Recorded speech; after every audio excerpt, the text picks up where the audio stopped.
Les Sables d'Olonne, porte de départ du Vendée Globe, la course qu'affectionne par-dessus tout Arnaud Boissière. Mais c'est à la Route du Rhum que vont d'abord se mesurer le marin et son nouveau bateau. Depuis son rachat par l'Arcachonnais, tout a été refait sur le 60 pieds et des foils ont été ajoutés. Dans le carré, la mue est encore plus spectaculaire. En fait, à l'origine, il y avait deux blocs cuisine qui étaient énormes. J'aime bien un bateau simple. J'avais la peinture, de l'enduit ici. Et puis ça m'énervait pendant le chantier. Et du coup, avec les gars, on s'est mis à 6 pendant 2 jours. Et on a tout poncé pour enlever du poids. On a gagné 25 kilos juste dans la cellule de vie. Le régime sec a permis de gagner 1,3 tonne. C'est son bateau le plus performant, mais aussi le plus sportif à manœuvrer. Le casque devient vite l'accessoire indispensable. Donc, tu vois, c'est vraiment costaud. Ils ont ça en kite en fait. Et après la visière quand tu es à l'avant du bateau pour se protéger des embruns. Surtout au départ de la Route du Rhum, il fera froid. Donc voilà.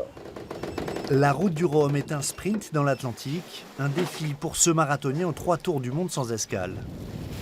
Sur le Vendée Globe, c'était pas à 100% dès le départ, tu peux te rattraper un peu.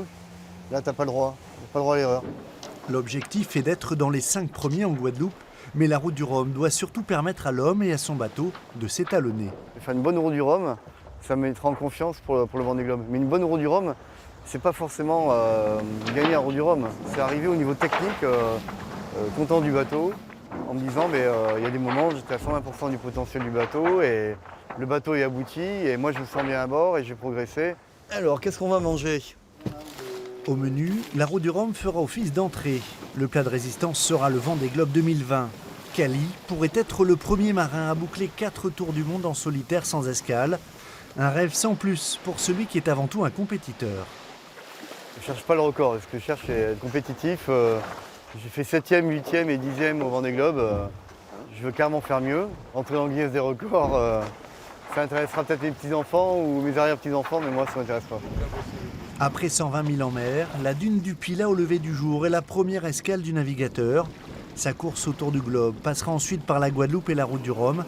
L'horizon semble enfin dégagé pour Arnaud Boissière qui a longtemps cherché un bateau à la mesure de ses ambitions.